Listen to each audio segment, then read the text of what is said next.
Bonjour, bonsoir à tous et bienvenue dans cette vidéo où on va parler IVG, étudiants et austérité. Les gens qui réussissent et les gens qui ne sont rien. C'est pas parce que j'ai pas de cravate qu'il faut me couper. Calmez-vous madame, ça va bien se passer. Tous, Christine, tous. Et nous n'avons qu'une planète et nous sommes en train de tout détruire. Faites mieux.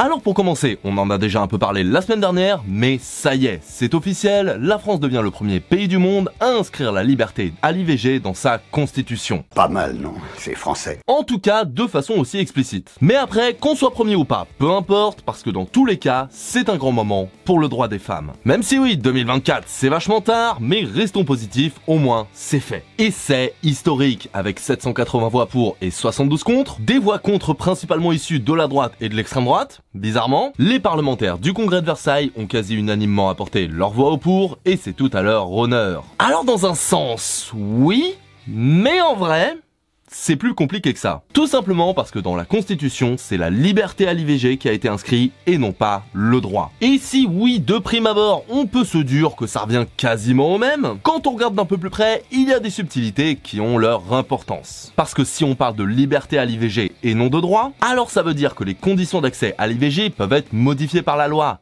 Et ça change beaucoup de choses. Alors concrètement, et selon Laurine Fontaine, professeure de droit constitutionnel à Paris 3, la formulation retenue signifie qu'aucune loi ne pourra dire explicitement que la femme n'a pas la liberté de recourir à l'IVG. Par contre, à côté de ça, le texte ne dit rien sur les conditions dans lesquelles cette liberté s'exerce. C'est à la loi de le dire. En gros, oui, l'IVG est garantie en tant que telle, mais ses conditions d'accès, que ce soit le remboursement, le délai pour un rendez-vous, etc., elles pourraient changer si un gouvernement contre l'IVG arrivait au pouvoir. Genre, au hasard, les Républicains ou l'extrême droite qui ont voté contre son inscription dans la Constitution. Au hasard. Donc ça veut dire que s'il le voulait, en l'état actuel des choses, un gouvernement pourrait tout à fait faire en sorte que les modalités d'accès à l'IVG soient tellement compliquées et restrictives qu'elles seraient presque interdites dans les faits. Mais alors, pourquoi donc avoir inscrit la liberté et non le droit à l'IVG dans la Constitution? Eh bien tout simplement parce que le gouvernement a tenté de trouver un compromis entre l'Assemblée, qui avait adopté fin 2022 un texte garantissant l'effectivité et l'égal accès au droit à l'IVG, et à côté de ça le Sénat, qui avait adopté une version modifiée évoquant la liberté de la femme de mettre fin à sa grossesse. Donc en soi, une tentative de l'exécutif de faire passer la loi, et ce malgré les réticences du Sénat. Sénat dont on se rappelle que le président avait dit qu'inscrire l'IVG dans la Constitution était inutile car sa liberté n'était pas menacée. Ouais, ça pose le cadre. Alors avec tout ça, on pourrait se dire que ouais, ok, Manu et ses potes, ils ont pas fait le taf jusqu'au bout, mais au moins ils ont essayé. Que dans tous les cas, au moins grâce à ce compromis, l'IVG est dans la Constitution, et ce malgré les oppositions. Et oui, en soi, on pourrait leur accorder, s'ils avaient pas fait genre que c'est eux qui ont tout fait. Parce que quand Gabriel Attal a fait son discours sur l'entrée de l'IVG dans la Constitution, alors il a parlé de Simone Veil, de progrès, de moments historiques, etc., etc. Et c'est très bien. Mais bizarrement, pas un mot sur les personnes à l'origine de cette réforme. Parce que quand on voit certains membres du gouvernement qui font tous des concours de oh là là, regardez comme on est trop progressiste ou féministe avec notre IVG dans la Constitution, on pourrait presque croire que c'est eux à l'origine du projet. Alors que non. C'est Mathilde Panot. C'est elle la première en 2022 à avoir proposé une loi constitutionnelle après que la Cour suprême états-unienne ait décidé que chaque État soit libre d'accepter le droit à l'IVG ou non. La proposition de loi, à la base, c'est LFI, pas le gouvernement. Et si oui, ils ont finalement voté pour, il faut pas non plus oublier qu'il y a pas si longtemps, une partie d'entre eux se disait contre l'IVG dans la Constitution. Et comment ça s'appelle ça déjà? De l'opportu... Pas avoir de race. Juste pas avoir de race, de valeur ou de conviction. Ouais, la Macronie quoi.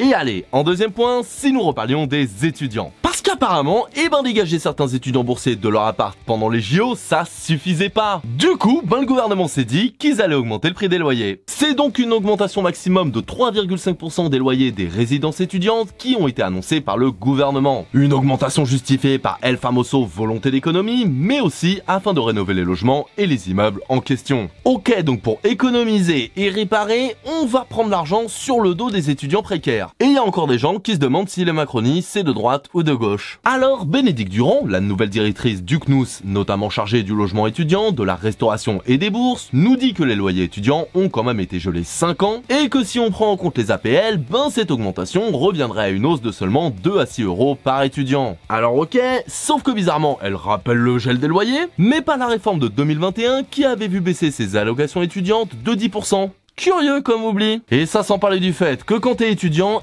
3 balles, ça peut te faire plusieurs repas. Surtout qu'en plus, selon le calcul fait par les organisations étudiantes, les conséquences du renchérissement des loyers est bien différente que celle annoncée. Ce qui a été dit par l'Union étudiante, le gouvernement a annoncé hier par voie de presse une augmentation de 3,5% des loyers pour les étudiants en résidence grosse, soit 250 € par an dans certaines résidences. Ce qui diffère légèrement des 6 balles max annoncées par mois, hein. Et en plus, même l'excuse de la rénovation, ça marche pas. En quoi ça devrait être aux étudiants de payer pour remettre à neuf? On parle pas de copropriété dans le 16e là, on parle de putain de résidence étudiante. Les étudiants, ils ont peut-être autre chose à faire que trouver des moyens pour payer cette nouvelle hausse de loyer, genre étudier par exemple. Alors le gouvernement a beau faire son ouin en disant qu'ils ont quand même fait beaucoup pour les étudiants avec le gel des loyers, le repas à 1 € et tout, que du coup tout ça pompe de l'argent des caisses de l'État et qu'il faut bien faire des économies ma bonne dame. Sauf que déjà si vous voulez plus de thunes, taxez les riches, genre certains membres de votre gouvernement, ou alors Bernard Arnault tiens, vu qu'il vient de repasser 2e fortune mondiale, ça peut aider. Et même sans ça, est-ce que vous vous rendez compte que votre politique d'économie de 3 bouts de ficelle, ça peut impacter des études,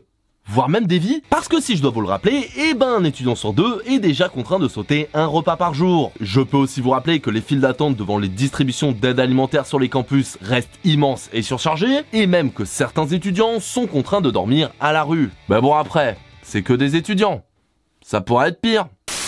Justement, il y a pire, parce qu'après avoir annoncé 10 milliards de coupes budgétaires pour 2024, c'est ce mercredi 6 mars que le ministre délégué au compte public, Thomas Cazeneuve, a annoncé vouloir faire 20 milliards d'euros d'économies sur les budgets de l'État et de la sécurité sociale en 2025. Et qu'on soit clair, je ne parle pas de 20 milliards au lieu des 10 milliards prévus pour 2024, je parle bien de 20 milliards en plus des 10 milliards. Non mais au pire, rétablissez le servage les gars, ça ira plus vite. Alors bien évidemment, le gouvernement justifie ses coupes budgétaires par la situation économique et la croissance moins bonne que prévu. Et ça paraît être du bon sens vu comme ça. Même Bruno Le Maire le dit. Quand on gagne moins, on dépense moins, allant même à dire que l'État n'est pas une pompe à fric. Alors bon, l'État c'est pas une pompe à fric, sauf quand il s'agit de faire des petits cadeaux aux grosses entreprises, augmenter les salaires des députés et des sénateurs, ou d'accueillir le roi d'Angleterre. Là par contre, il y en a du fric. Du coup, ça parle de reprendre la main sur l'assurance chômage de manière définitive, ça parle de diviser le code du commerce par 2 d'ici 2027, de réduire le budget de la sécu, de l'État, mais pas le salaire des ministres, t'inquiète pas, les aides sociales, la santé, bref, des petits trucs pas si importants pour le bien-être de la population finalement. Et le pire, c'est que comme pour les retraites et comme d'habitude,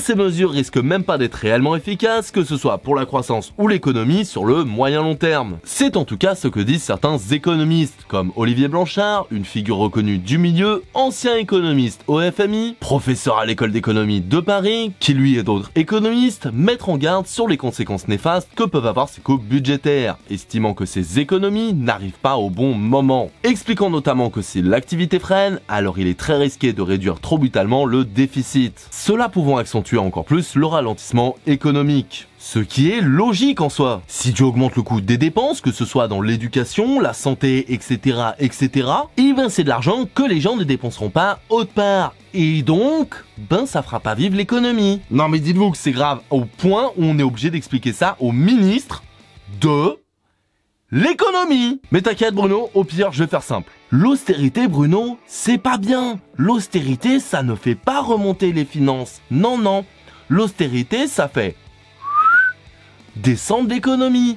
Ça la plombe. Après je dis ça, mais si on l'écoute Bruno Le Maire, on ne devrait pas parler d'austérité. Le mec s'y refusant et nous dit d'ailleurs, gouverner, c'est ça, renoncer à certaines dépenses secondaires pour financer des dépenses prioritaires. L'hôpital, l'école, la police, la justice, les armées. Je crois à un État fort, mais pas un État qui se disperse, qui finance tout et devient une pompe à fric. Alors c'est bien beau de dire ça Bruno, mais fais pas genre, parce qu'on voit très bien que niveau coupe budgétaire, il y a des endroits où tu coupes un peu plus que d'autres. Parce que bizarrement, pour l'hôpital, l'école ou la justice, vous vous gênez pas d'amputer. Sauf si c'est pour des uniformes de merde, bien entendu. Mais à côté de ça, en ce qui concerne la sécurité et la défense, ce sont les ministères qui vont être le plus probablement épargnés. Et c'est pas les précédentes augmentations de budget allouées à la défense qui vont me faire dire le contraire. Non mais ça va être quoi leur prochain truc pour trouver de l'argent partout sauf chez les riches?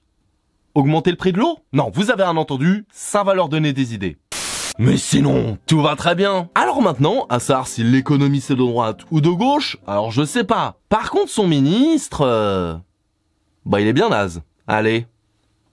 Salut.